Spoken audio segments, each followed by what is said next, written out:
नमस्कार, अब दुनिया की फटाफट बुलेटिन में आप सभी का स्वागत है और नजर डालेंगे आज के खास खबरों पर। जमीयत उलेमा हिंद की राष्ट्रीय शासी निकाय की बैठक में इसके अध्यक्ष मौलाना महमूद मदनी ने कहा कि देश के मौजूदा हालात बहुत संवेदनशील और चिंताजनक है। दुख की बात यह है कि खास समुदाय को जबरदस्ती निशाना बनाया जा रहा है। दूसरे समुदाय कानूनी तौर पर बेबस, सामाजिक रूप से अलग थलग और आर्थिक रूप से बेइज्जत किए जाते हैं।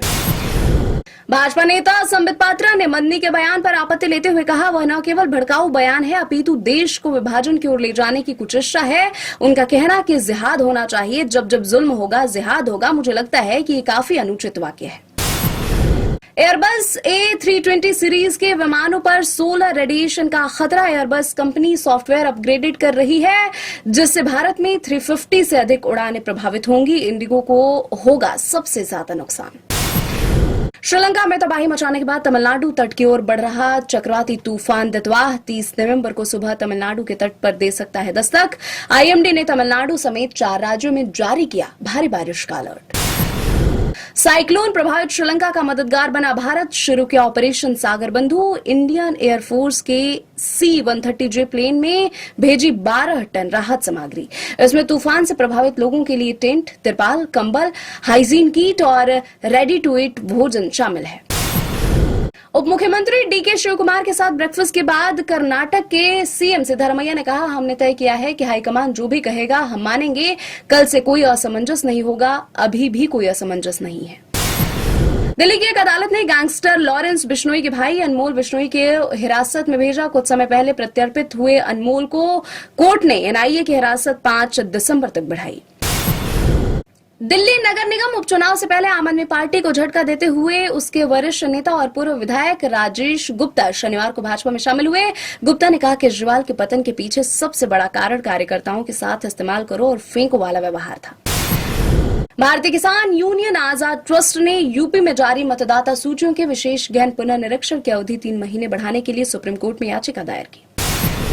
कांग्रेस नेता राहुल गांधी ने शनिवार को पार्टी अध्यक्ष मल्लिकार्जुन खड़गे से मुलाकात की और उन्होंने बिहार के राजनीतिक परिदृश्य पर चर्चा की। राज्य में इसी महीने हुए विधानसभा चुनाव में पार्टी को करारी हार का सामना करना पड़ा था। CJI न्यायमूर्ति सूर्यकांत ने शनिवार को कहा, न्यायाधीशों का काम घंटों लंबा होने के साथ साथ अत्यंत तनावपूर्ण होता है, जिसके लिए उन्हें अवकाश के दौरान स्वयं को ऊर्जावान बनाए रखने के लिए मनोरंजक गतिविधियों में भाग लेना चाहिए। राजद नेता तेजस्वी यादव 18वीं विधानसभा में नेता प्रतिपक्ष होंगे। पोलो रोड पर हुई बैठक में राजद, कांग्रेस और वाम दलों ने विधायकों ने एक स्वर में तेजस्वी को अपना नेता माना। कहा, जनहित के मसले मजबूती से सदन में उठाएंगे। पूर्व IPS अधिकारी किरण बेदी ने प्रधानमंत्री नरेंद्र मोदी से दिल्ली में वायु प्रदूषण की बिगड़ती स्थिति को देखते हुए हस्तक्षेप करने की अपील की। कहा, अपने मन की बात संबोधन के दौरान इस मुद्दे को संबोधित करें। कहा, सर दोबारा विनती के लिए मुझे माफ करें। सपा मुखिया अखिलेश यादव ने कहा, SIR के बहाने बाबा साहब भीमराव अंबेडकर के दिए हुए संविधान के तहत हमें जो वोट डालने का अधिकार है, उस अधिकार को छीनने की तैयारी है। आरक्षण आपकी पहचान छीनेंगे और आपके ऊपर उल्टे सीधे दबाव बनाएंगे। आंध्र प्रदेश के मुख्यमंत्री N चंद्रबाबू नायडू ने 3 नए जिलों पोलवारम, मकारपुरम और मदनपल्ले को मंजूरी दी। राज्य में अब कुल जिलों की संख्या 29 हो जाएगी। पश्चिम बंगाल के राज्यपाल CV आनंद बोस ने राजभवन का नाम बदला। अब राजभवन लोक भवन के नाम से जाना जाएगा। रूस कर रहा है भारत के साथ तनावपूर्ण समझौते को मंजूरी देने की तैयारी। रूस के राष्ट्रपति व्लादिमीर पुतिन की 4 एवं 5 दिसंबर को भारत यात्रा पर रहेंगे। इससे पहले मिलेगी समझौते को मंजूरी। पाकिस्तानी सेना का आरोप, अफगानिस्तान तालिबान देश में आतंकवादी गतिविधियों को अंजाम देने के लिए आतंकियों को सीमा पर घुसपैठ कराने में मदद कर रहा है। रणदीप हुड्डा और लिन लैशराम जल्द बनने वाले हैं पेरेंट्स। कपल ने शादी की दूसरी सालगिरह पर फैंस को दी खुशखबरी। नवंबर 2024 में मणिपुर की एक्ट्रेस लिन संग रणदीप ने रचाई थी शादी।